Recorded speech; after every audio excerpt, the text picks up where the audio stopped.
Hey guys, Nintendrew here. The Virtual Boy is a strange and iconic pillar of Nintendo's long and storied past, in no small part due to its very small release list. In total, only 14 Virtual Boy games hit store shelves in North America, making it an attractive target for collectors looking to complete a system's library. However, even though there aren't that many games to find, it still has its fair share of hidden gems and highly sought after titles. In this video, we'll be counting down through the top 5 rarest Virtual Boy games, so I'll give you a moment to hide your wallets and we'll get started after the intro.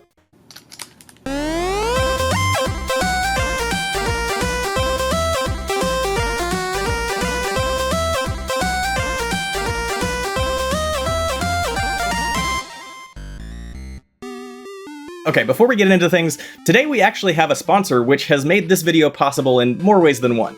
Recently, I've been working non-stop on my game project, Carl, and I've also been ramping up my YouTube work to get back to a regular schedule once it's released. Between these tasks, I usually have no time to cook. Sometimes I'll get food delivered or pick up some fast food, but those meals can really add up, and of course it's not the best for you.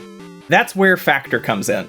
Factor is a meal delivery service that offers meat, seafood, and veggie-based dishes to fit your lifestyle, with preferences that include keto, calorie smart, and chef's favorite menus. These are not just freezer aisle meals that you would get from the grocery. Each meal is cooked from scratch by real chefs using fresh ingredients. Your order is delivered fresh to your door, never frozen along the way, and once they've arrived, Factor meals can be heated in the oven or microwave in minutes. Here's one of my favorites that I had recently from the keto menu: buffalo chicken breast with cauli mash and broccoli. My wife and I often tend to prefer keto options when available, and to be honest, the meals we've had from Factor are better than any similar options we've tried to make at home. Factor is an awesome way to revamp your daily menu or even supplement your existing diet, and you can get started for just a little over $6 a meal. You'll get $120 off your first 5 weeks of orders when you follow the link in the description below and use code Nintendrew120 at signup. I've thoroughly enjoyed this service, and if you're looking for a balanced meal plan without breaking the bank, I think you'll like them too. And of course, a big thank you to Factor for sponsoring this episode. Alright, let's get to it. Starting off at spot number 5 on our list is Vertical Force.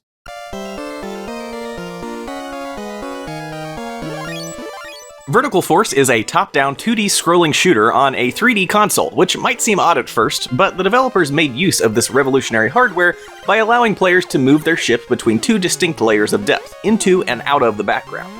By swapping between them, you can collect power-ups and dodge enemies strategically through the third dimension. This title was developed by Hudson Soft and is strikingly similar to their Star Soldier series. At the time of this video, a loose copy of Vertical Force is worth right about $70. Now, you won't get too much replayability out of this one. It can actually be beaten in under half an hour, and it only has 4 distinct levels, but if you're collecting for the Virtual Boy and you're a fan of arcade shooters, you could certainly do worse. Next up at number 4 is Nestors Funky Bowling.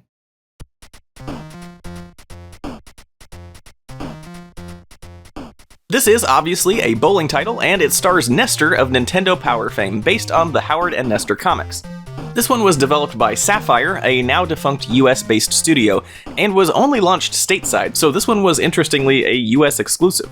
Players can compete as Nestor or his identical twin sister Hester in a variety of game modes, with each supporting either single-player or head-to-head competition with a friend. Now, as far as I know, this is the only game that ever saw Nestor star as the main character, and I wouldn't be surprised if this title's value were to hold or increase as time goes on. Today, a loose copy of Nestor's Funky Bowling will run you right around $85. Even as a pretty generic bowling game, this title is still an odd and compelling part of Nintendo history, and will likely attract the eye of collectors for many years to come.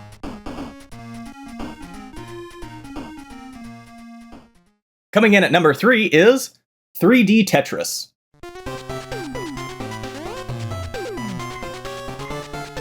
Okay, this one I think is actually pretty cool.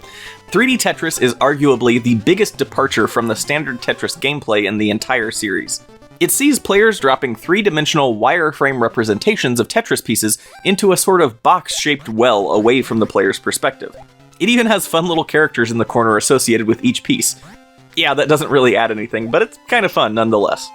As far as value is concerned, this one is worth upwards of $150 on the used market. 3D Tetris was the final Virtual Boy game released in North America, and although reception by critics was mixed upon launch, it has come to be considered one of the better experimental experiences on the platform. At number 2 on our list is Waterworld. Yes, that Waterworld. This Virtual Boy title was based on the Kevin Costner movie of the same name, and was promoted around the time of the movie's debut. Unfortunately, as is often the case with movie tie-in games, both when it was first released and upon later reflection, it's generally agreed that this is one of the worst games to be released on what was already one of Nintendo's most denigrated systems. But that doesn't stop the retro game market from inflating this title's price. Oh, quite the contrary. Likely due to low initial sales on an already floundering platform, Waterworld is exceedingly hard to come by, and at the time of this video, it's worth right about $220. If you're going for a complete library, you might have to fork over some serious cash for this one, but if you're more of a casual collector, you're not missing out on much. And finally, at number 1 on our list, the rarest title for Virtual Boy is Jack Brothers.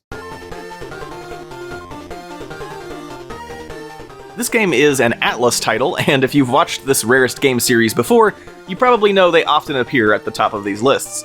Atlas is notorious for really low print runs of games that actually have pretty compelling gameplay. Interestingly enough, this one is a spin-off of Atlas's Megami Tensei series, and was actually the first title in that series to release outside of Japan. The game features top-down action where you play as one of the 3 titular Jack brothers trying to return to his home dimension before the portal closes at the end of Halloween. It's a decent title with some entertaining gameplay and also a pretty catchy soundtrack. It's one of the few that's really worth playing, which makes its price that much more devastating. Today, a loose copy of Jack Brothers can fetch prices upwards of $900. Of course, if you manage to find a copy with a manual and/or a box, that price can jump to almost double. So if you see a copy of Jack Bros hanging around your mom's attic or at a local yard sale, definitely give it a second look. Alright, that's gonna do it for this video. Thank you so much for watching. I really hope you enjoyed this look at the rarest titles for one of Nintendo's most obscure systems. If you did, please consider subscribing to Nintendrew for all sorts of cool gaming content, and otherwise, I'll see you in the next one. Bye!